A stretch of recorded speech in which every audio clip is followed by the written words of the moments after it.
सकाळ सगळ्यांचं स्वागत आहे भक्तिबाबर ब्लॉगमध्ये। तर आता आम्ही तयार झालोय, मी आणि राधा। तर मी एका व्हिडिओमध्ये दाखवलं होतं की माझी आई लातूरवरून पंढरपूरला चालत वारी करत आहे। तर ते आता पंढरपूरमध्ये पोहोचणारच आहेत। तर आता आम्ही तयारी करतोय। तर माझ्याकडे मी ये म्हणत होते, पण ते बायका म्हटल्या की आपण देवाला आल्यानंतर दुसऱ्याच्या घरी जायचं नसतं, म्हणजे पाहुणे असो किंवा कुठेही आपल्या डायरेक्ट घरी कुठं मुक्काम नाही करायचा। तर त्यासाठी मी आहो आणि जाणाऱ्या भेटायला, तर त्यासाठी मी जेवण बनवते। तर 20-21 लोक आहेत माझ्या माहेरच्या गावचे, तर तेवढं सगळ्यांसाठी मी स्वयंपाक बनवते। तर चला आपण बनवूया। राधा आणि मी इथं स्वयंपाकाची तयारी करतोय। राधा पलीकडे मिरचू बनवत आहे, घेवड्याची शेंग, आणि मी शेंगाच्या पोळ्यासाठी कणिक मळत होते या ठिकाणी। तर 20-22 लोकांचा स्वयंपाक मला बनवायचा आहे। तर मिरचू, घेवड्याची शेंग, शेंगाच्या पोळ्या, चपात्या, भाकरी असं मी पूर्ण जेवण घेणार आहे। कारण ते 9-10 दिवसापासून पायीवारी करतात बाहेरलं, पण घरचं छान त्यांना झणझणीत जेवण पाहिजे। आईला माझ्या मिरचू खूप आवडतं, तर आईसाठी खास मी मिरचू, आणि सोबत पण आमच्या गावातल्या बायका आहेत ओळखीच्या, जवळल्याच भावकीतल्या ते।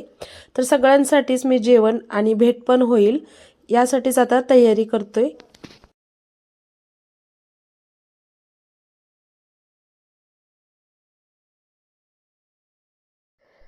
पंढरपूरचं दर्शन होणार आहे, सोबत आईची सुद्धा मला भेट होणार आहे। माझ्याकडे तर आई काही कारणानिमित्त येऊ शकणार नाही, आणि आपलं घरगुती जेवण सुद्धा त्यांच्यापर्यंत पोचवायचं आहे मला, वारीच्या लोकांसाठी आपलं अन्नधान्य।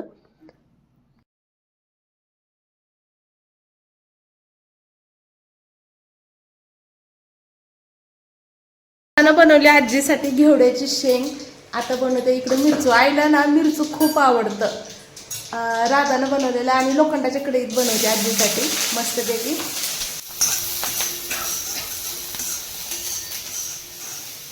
आम्हाला तर निघायचंय पंढरपूरला, पण बाहेर ना राधा पाऊस येतो का काय ग?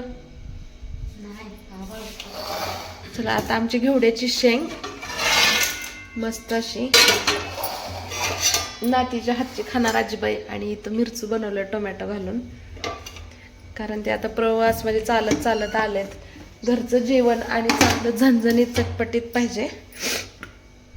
मी आईला काय सांगितलं नाही की मी हे करून आणते आहे, मला सांगितलं का नको नकोच म्हणणार। शेंगाच्या पोळ्याचं उंडे भरते, आता पोळ्या बनवायचे। 1:15 वाजले, आहो येईपर्यंत मला स्वयंपाक उरकायचा सगळा आहे। राधा मदतीला, त्यामुळे उरकून जाईल लवकर। असं भरायचं, समजलं ना तुला? सेम आपल्या पूर्णासारखं, एवढंच की थोडं हे जे शेंगाचं सारण आहे ना, ह्याला थोडस दुधाची धार टाकून करायचे, लय थोडं, नाही तर मग पातळ होते। पातळ झालं गेलं हिशोबाच्या बाहेर।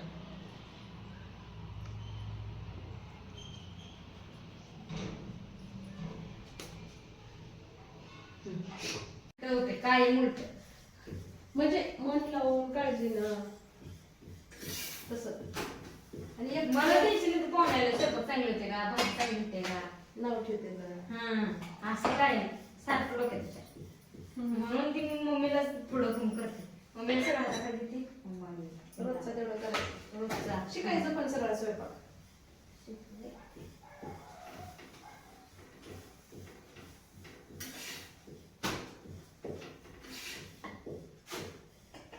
भरपूर स्वयंपाक बनवायचा होता, आणि उभारून अवघड होत होतं, त्यामुळे राधाला म्हटलं वरती बस। तर मस्त वरती बसून तिने लाटून देत होती, आणि मी भाजत होते, आणि आमच्या इथं मस्त गप्पा।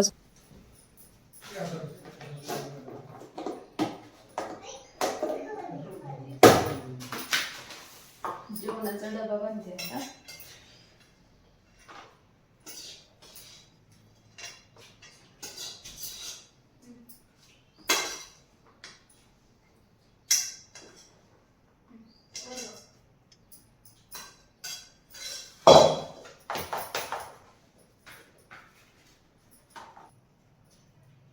मिरचू, घेवड्याची शेंग, लोणचं, सोबत शेंगाच्या पोळ्या आणि चपात्या। 20-22 लोकांना पुरतील इतका मी स्वयंपाक बनवलेला आहे। आणि आणखीन वाटेनं मी केळी, वडापाव, काहीतरी त्यांना मला बाहेरलं सुद्धा घ्यायचं, किंवा जिलेबी।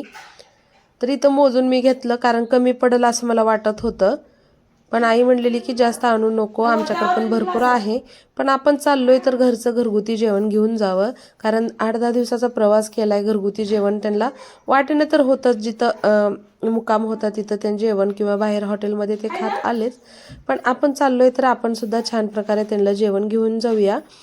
आणि घरी जायला आम्हाला थोडासा उशीर आणि यायला तर मला 10-11च वाजतील संध्याकाळची, पण भेट होणं गरजेचे आहे छान पद्धतीनं, कारण इतक्या लांबून आई आलेली आहे आणि देवाच्या ठिकाणी थोडंसं स्वयंपाक करण्यामध्ये मला वेळ गेला. पण फोन आल्यानंतर मी सगळे जेवणाची तयारी केली. रिकामं मला जायचंच नव्हतं, घरगुती जेवण घेऊन जायचं होतं. तर आता मी बांधून पूर्ण तयार केलेला आहे. तसं तर मी फक्त लाडूला घेऊन जाणार आहे, समर्थ आणि राधिका घरीच राहणार होते. आता चला मी आईला कॉल करून विचारते की आता मी निघते.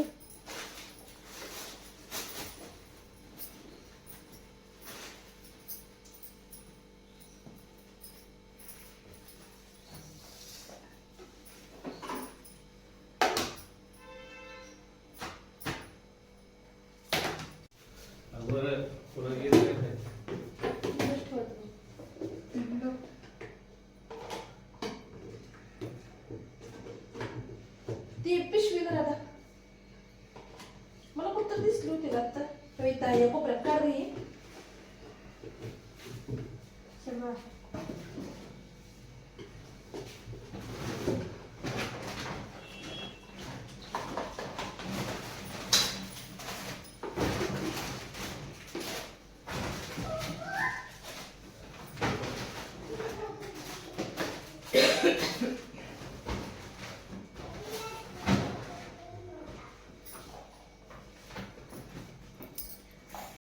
आईकडे जाण्यासाठी मी सगळा स्वयंपाक ते बनवला आणि आईचा फोन आज येते का उद्या येते, आणि मी काय केलं, आईला हो येते म्हटलं आणि स्वयंपाक ते सगळा केला. आणि हे आहो गावाकडून आले तोपर्यंत मी राधाने सगळा स्वयंपाक तयार केला. आईला फोन करते तर आई काही फोनच उचलत नाही. मग परत थोड्या वेळानं मी केला, अर्धा एक तासानं. तर जे सामानापाशी थांबले होते गाडीपाशी त्यांनी फोन उचलला, म्हणले की पाटलीनबाई दर्शनासाठी गेलेत आणि कधी येतील, मग तर रात्री 12च्या नंतर किंवा उद्या सकाळी 8 वाजता. मग आणि आम्ही मग येऊ का, आमची भेट होईल का, मग ते म्हणले की तुमची नाहीची भेट होणार नाही, तुम्ही आज येऊ नका उद्या या. इतका मूड खराब झाला ना, 1-2 तास अशी सोप्यावर बसली होती लोळत. आता उठून तयार झाले. आहो म्हणले म्हणजे नाराज होऊन बसले, तर चला यात्रा फिरून आणतो दोघीला पण. समतला ट्युशनला सोडायला गेलेत, 5:30 वाजलेत आणि आम्ही चाललो यात्रेत. बघू आता आईकडं कधी. हे बघा स्वयंपाकाची पिशवी भरून ठेवलेली तशीच आहे इथं, अजून पण फोन आला नाही. जर आई लवकर दर्शन करून बाहेर आली तर तुम्हाला कॉल करतो, मग निघा म्हटलेत. आणि आम्हाला काही जास्त वेळ लागणार. श्री स्वामी समर्थ. आज आहे 28 तारीख आणि सकाळ सकाळी मी मस्त अशा आवरल्या. स्वयंपाक सुद्धा बनवायचा आहे, अर्धा बनवलाय. हे बघा टोमॅटोची चटणी, भाकरी बनवल्यात. रात्री बनवलेलं सुद्धा जेवण आहे. तर आज चाललोय पंढरपूरला, माहेरची वारी आहे, दिंडी आलेली आहे, सोबत आई सुद्धा आलेली आहे. ह्या पहिल्यांदाच पंढरपूरला चालत, तर त्यांना भेटायला चाललोय. काल स्वयंपाक बनवला पण ती फोन लागला नाही, आई दर्शनाला गेली त्यामुळे कॅन्सल केलं. संध्याकाळचा स्वयंपाक केला तर शेंगाच्या पोळ्यात, ते सुद्धा घेतले. आता सुद्धा ताजं बनवलंय. आणि हे बघा राधा इथं चपात्या करते, मी आवरले. चला. रात्री मिरचू आणि घेवड्याची शेंग बनवलेलं मी फ्रीजमध्ये तसंच ठेवलं होतं, ते 2 माझे डबे तसेच आहेत. आणखीन म्हणलं आता काहीतरी आणखीन बनवावं. पातळ तर मी तेवढ्या लांब घेऊन जाऊ शकणार नाही, त्यामुळे म्हणलं चला टोमॅटो भरपूर होते तर छान असे आंबट टोमॅटोची चटणी बनवूया म्हणलं. कांदा हे घालून टोमॅटो चिरून पटकन बनवायला घेतली. आपल्याला आणखीन भाकरीसुद्धा बनवायच्या आहेत, कारण आईला भाकरी खरंच खूप आवडते. तसं तर आईला बाजरीची भाकरी आवडते, पण माझ्याकडे बाजरीचं पीठ नाही. गावाकडं होतं पण घाईघाईत मला आणणं झालं नाही. तर मस्त असं काळं तिखट टाकून, शेंगदाण्याचं भरपूर कूट टाकून मी छान टोमॅटोची चटणी बनवत आहे. भाकरीसोबत आणि चपातीसोबत खायला खरंच खूप टेस्टी लागते. आईला आवडते सुद्धा आणि आमच्या घरात सुद्धा सगळ्यांना आवडते. तर या ठिकाणी मी भरपूर शेंगदाण्याचं कूट टाकलेलं आहे, छान अशी चव यावी आणि चटणी आंबट लागू नये म्हणून मी चिरून चांगलं 2-3 पाण्यानं धुवून त्यातलं बी आणि आंबटपणा सगळा काढून घेतलाय. गडबड चालली आहे स्वयंपाकाची. चपाती लाटते, दीदी भाजते.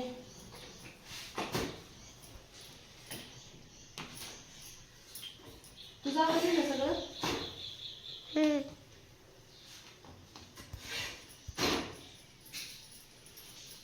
चला निघू आता पंढरपूरला, आपली पण वारी होईल.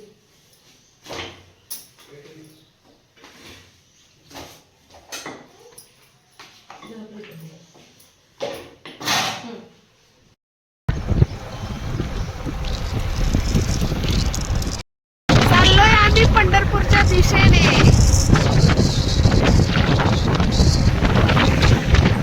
पायवारी.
चंद्रभागेकडे.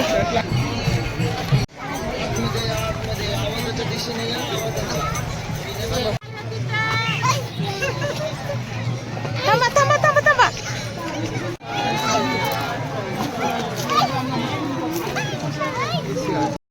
पोचले मी आईपाशी. तर ही माझी लाल साडीची आहे ना, ही माझी आई आहे आणि सोबत त्यांच्या गावच्या बायका आहेत. आता आम्ही सगळे चाललेलो आहे इस्कॉन मंदिर. त्यांना माहिती नव्हतं कसं जायचं, मी तिकडे घेऊन चालले त्यांना. हे बघा सगळ्या काय आहेत, काय मंदिरामध्ये दर्शनाला गेलेले होते. भरपूर असे लोक आहेत.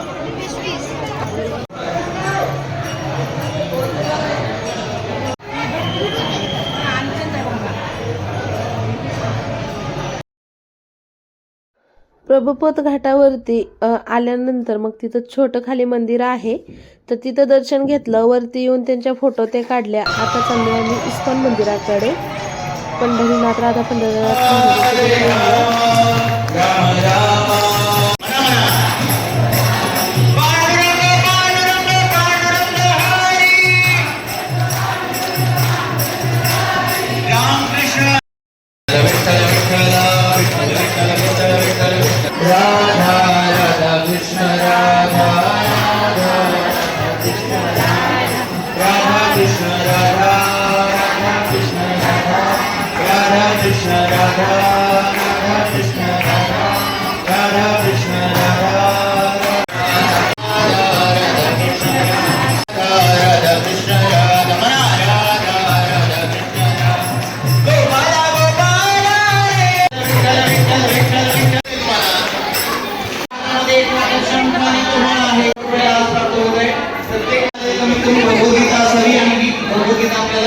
केवळ 201 रुपयामध्ये अन्नदानाची सेवा करण्यात.